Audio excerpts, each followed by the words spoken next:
I have to say, it's easier to talk about tourism than it is capital markets, which is no offense to my previous two guests, but we're going to have fun with this. So, first of all, I find it interesting why the Kingdom of Saudi Arabia even needs to consider, this pivot into tourism when it's already generating so much wealth thanks to hydrocarbons and diversifying. But we can go into that in a second, because obviously it's a very attractive place to be, right? Tourism's generated more than $2 trillion in revenue in just the last 5 years, according to some of the research I did. 14% growth already this year, year on year from last year. So extraordinary stuff. People talking about us getting back to pre-COVID levels already as soon as next year. So what I would ask you is, how is Saudi Arabia positioning itself to take advantage of this opportunity? And what can everyone here in this room learn from what Saudi Arabia is doing and how it's approaching it? Bismillah ar-Rahman ar-Rahim. Assalamu alaikum wa rahmatullahi wa barakatuh. Allow me, I lost my voice. I've been, I think, traveling a lot in the last few weeks. It was very tiring. Tourism is one sector and is a very important sector globally. It represents, before the pandemic, 10% of the global GDP and 10% of the global jobs. And it employs 360 million people globally, and growing in excess of the global growth. And therefore, when we started constructing under the leadership of His Royal Highness the Crown Prince Vision 2030, we started looking into all the sectors in Saudi Arabia. We have the oil and gas, and we accomplished a lot.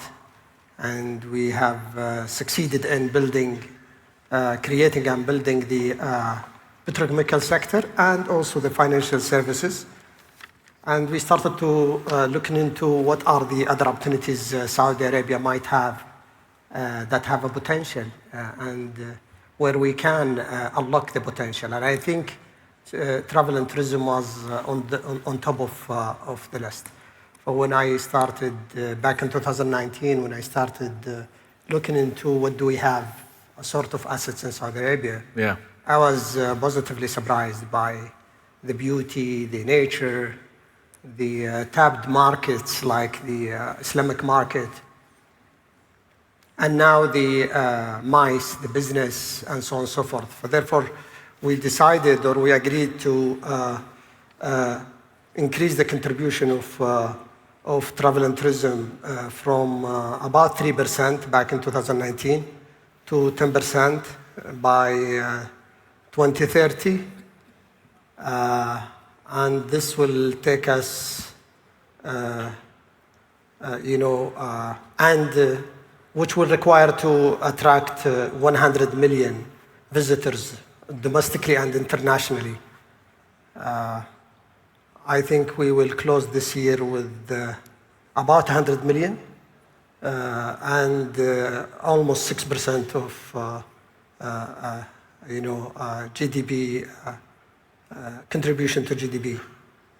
That's why His Royal Highness, instructed us to revise up our targets to 150, 70 million, 75 million international, and 75 domestic. We delivered the 75 domestic. I think we'll close this year with about 30 million, which is almost 50% of our target. I think, travel and tourism is a very important sector. It grows in excess of the global growth. It was hit hardly during the pandemic. We lost so many jobs.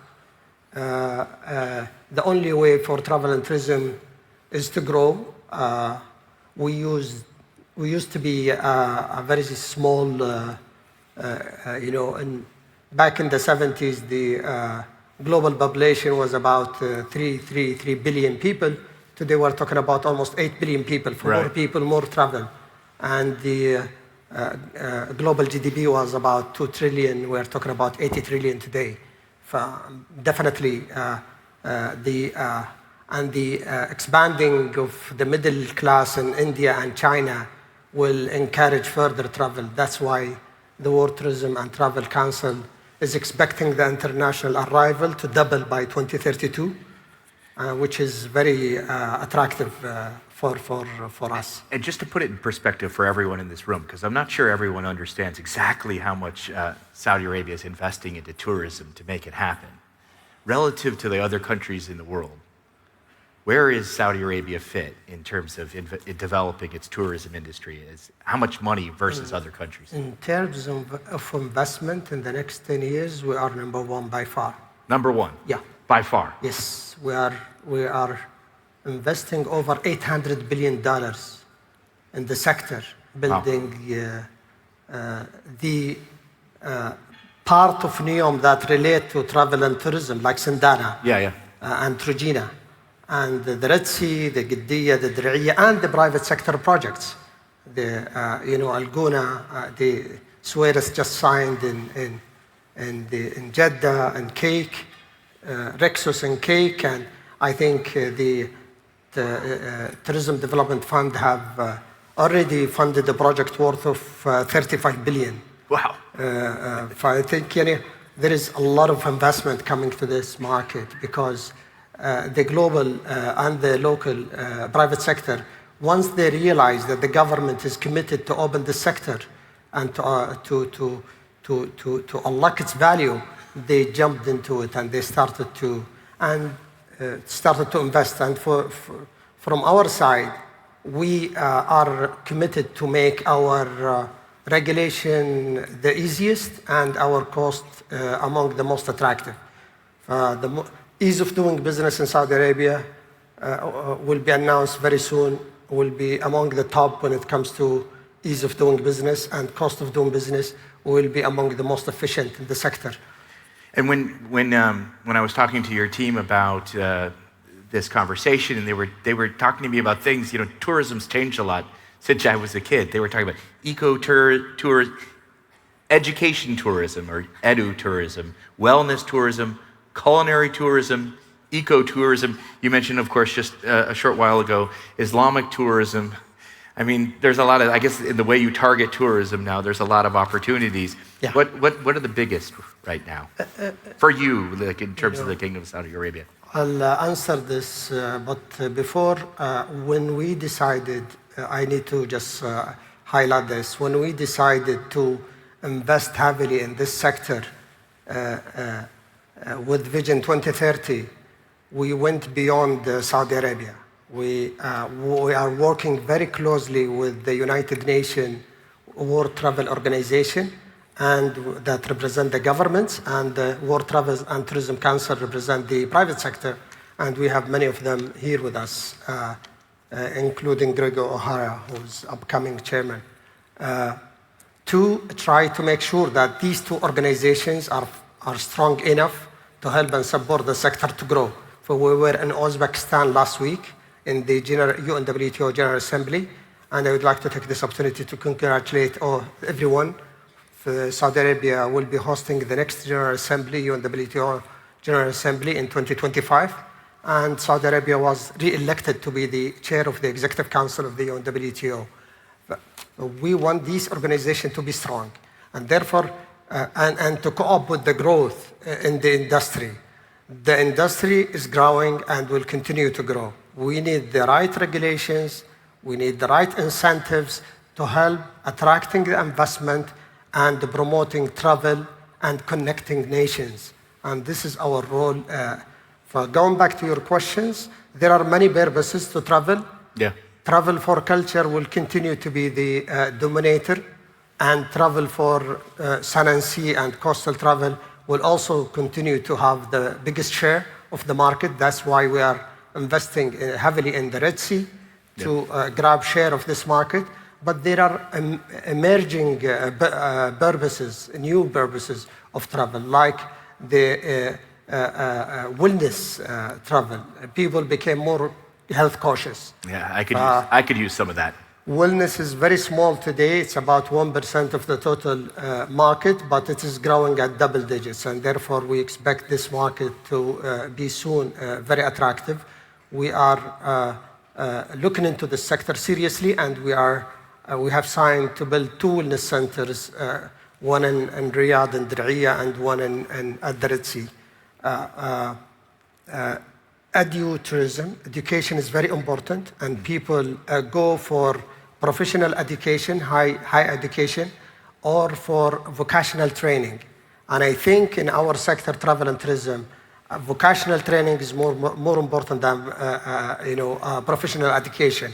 That is why we established 2 weeks ago. We announced establishing the Riyadh Hospitality and Tourism School, and it is going to be the biggest in the world to train and provide the people who will work in the sector with the right set of knowledge and skills to serve the next visitor. I think this ecotourism, I think sustainability, I need to touch on sustainability. Sustainability become an issue today in travel and tourism. We need to make sure that whatever we build, whatever we promote is sustainable. Sustainability covers environment, social, and economical. Social, this sector was hit hard by the pandemic. 60% of the workforce in the sector are female. 80% are small and medium. We lost hundreds of thousands of jobs and businesses because of the pandemic. This sector is very sensitive when it comes to sustainability. We want to make sure it is sustainable socially, economically, and more important, environmentally. Environment is important.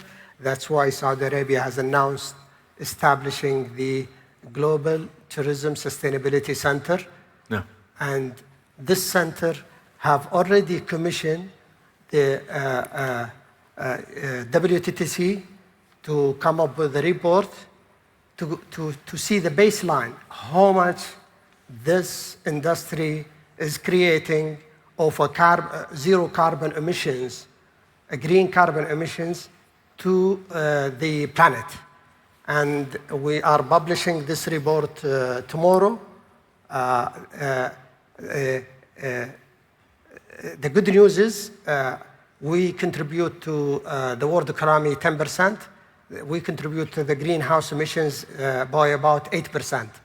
And the green carbon emissions in the travel and tourism is growing less than the growth in the industry, which is again a positive news. But if the international arrivals will double, and if the Grand Reef in Australia lost a lot of their coral reefs, this means we have to pay a lot of attention to the environmental sustainability to make sure that when the people travel to the islands they will enjoy the nature. So therefore, we want to make sure that the nature is preserved.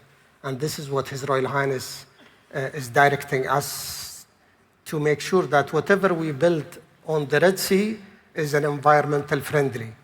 Sustainability is important. Oh, amen to that. Last question, we have just 30 seconds, so it's an unfair question to ask so quickly. But as you were studying and preparing for the path forward, I know you were looking at other countries. Give me one country that you think, wow, they did a really good job.